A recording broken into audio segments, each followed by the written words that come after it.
Okay, so in this video what I'm going to do is quickly show you the process involved in replacing your Nintendo DS shell with a nice new one, and I've got a black one here that I bought from DealExtreme, and this can be a really cheap solution if you've got like a cracked hinge on your DS, or like this one here, it's had a bit of a fall and it's cracked and it's all kind of covered in, it's basically just a bit grubby.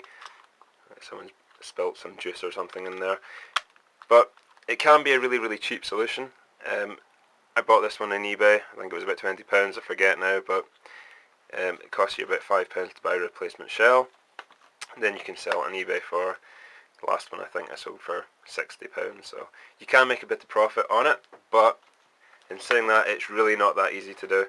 So I wouldn't advise trying this if you're not that confident with taking electronic things apart and basically refurbishing electronic stuff. So quite tricky to do, so just bear that in mind. A couple of things you'll need. You'll need screwdrivers here, and what you'll need to get is a tri-wing screwdriver, which is this one, you can't really see anyway, but you get these from DealExtreme, and I think these cost me like $1 or something together, delivered, and you'll need those for getting into your DS and taking the old case off. Other thing you might need, just a set of kind of precision screwdrivers here. You don't need these, but they're kind of handy to have. And another thing, just like a dish or a bowl or something, just to keep your screws and all your bits when you're dismantling the DS. So what I'll do first of all is, I'm going to do this more like a kind of overview as opposed to a tutorial, because I want to kind of keep the video as short as possible, and it could get kind of boring if I do every single step. So the first thing you're going to do is just take out the screws from these locations here, and the battery cover, you take that off, and underneath there's another couple of screws that you'll take out. So what I'll do is just take those out and then show you what happens. Okay, so I've removed all the screws and I've now popped off the top part of the shell here. Had to remove the battery cover, the battery and the GPA slot protector. So once you've done that, it should just come off. So now you'll be left with the bottom part of the shell with the motherboard still in it. And what you're going to need to do now is disconnect everything so you can then remove the motherboard. And what you need to do is, there's a connector here and here for your microphone and your wireless antenna. So you need to take those off. You just pop them off. Just get like the flathead screwdriver, a really small one, and you can kind of pry them off. Just be really gentle when you do that. There's also the ribbon cable here for the top screen, and I think that's pretty much it. There's like a wee screw here, and then I should be able to remove this part of the DS from the shell.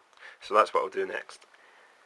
Okay, so now I've removed the bottom part of the motherboard and the touch screen from the shell, and you can see I've disconnected the microphone and the wireless antenna. I've also popped off the wee ribbon cable for the top screen, and you can see you're just left with the top half of the DS now. So what to do is put this in a safe place until you're ready to use it again, and you'll see that this has got a pink surround on it.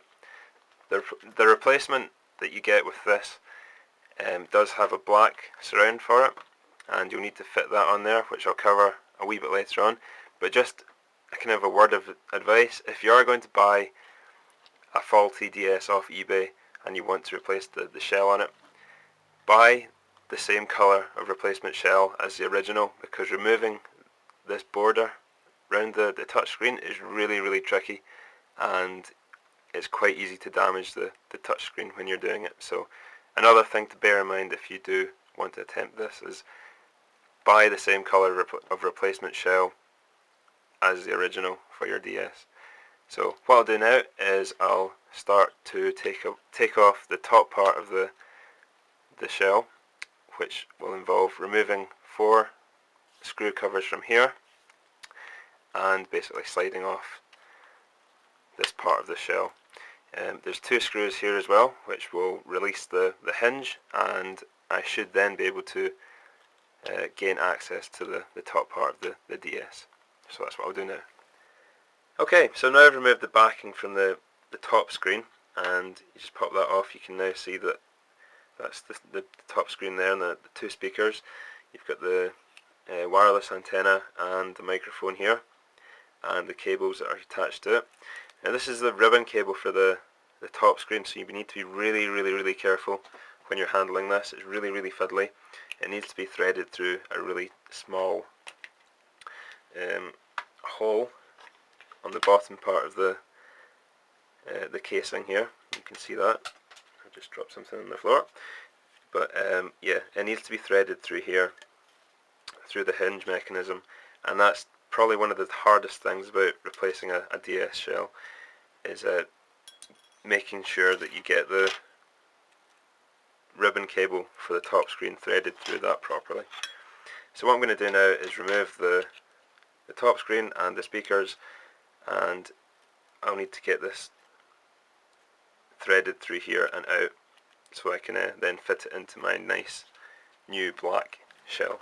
Okay, so I've now removed the top screen from the shell, and you've got the speakers hanging off here, the ribbon cable, and there's another couple of parts as well. So you need to remove the microphone. There's a wee hinge mechanism as well, so you need to keep that safe. You've got the wireless antenna. You've got two kind of O-rings that came off the speakers, and there's another metal O-ring for the other side of the hinge as well. So best thing to do for that right now is put it on a piece of kitchen paper, kitchen roll, and put it to the side until you're ready to use it. So the next thing I'm going to do is remove this pink surrounding off the bottom screen. So what I've done now is I've fitted the top screen into the replacement housing, and you'll see I've got the speakers fitted, the wireless antenna, the microphone, and I've also threaded through the ribbon cable. That's probably the trickiest part of doing this. And I've left all the backing tape on just to make sure that nothing gets scratched accidentally when I'm fitting the new shell. So you'll leave that on to the very end, and what I'll do is I'll fit that back together again, put the screws back in. There's wee rubber feet or wee rubber covers that go over the screws. There's also two rubber feet that kind of sit in these wee grooves at the side here, so I'll need to fit those as well. But once that's done, that'll be the top section completed, and I'll need to move on to fitting the bottom part back into the housing. Okay, so now the motherboard's back in the bottom section of the case, and I've also fitted the top screen again. So I plugged in the ribbon cable, and I've rerouted the microphone and the wireless antenna wires here, plug them back in, and now all I need to do is fit the shoulder buttons, and I also need to fit the new surround for the touch screen on the bottom there. So what I'll need to do for that is peel this backing off and centre it up and stick it on. So after I've done all that, I should have a nice new looking Nintendo DS, which will hopefully work as it should. So I'll get to trying to do that now. Okay, so everything's back together again now, and as you can see, it looks like a brand new DS, apart from a couple of fingerprint smudges that I've got on it already. But yeah, much better than the old pink case that was on it, as you can see there. So yeah, it works fine, as you can see, and I'll turn that down a bit. Yeah, overall, not the easiest of things to do, to change the shell on a DS, but really cheap alternative to buying a new one. Only $8 or something like that to buy a replacement shell. But yeah, I'll probably sell this one on eBay and get my money back, and probably make a wee bit of profit in the process as well. So yeah, just thought I'd do a kind of quick overview of the process involved in replacing your DS shell. So thanks for watching, and I'll catch you again soon.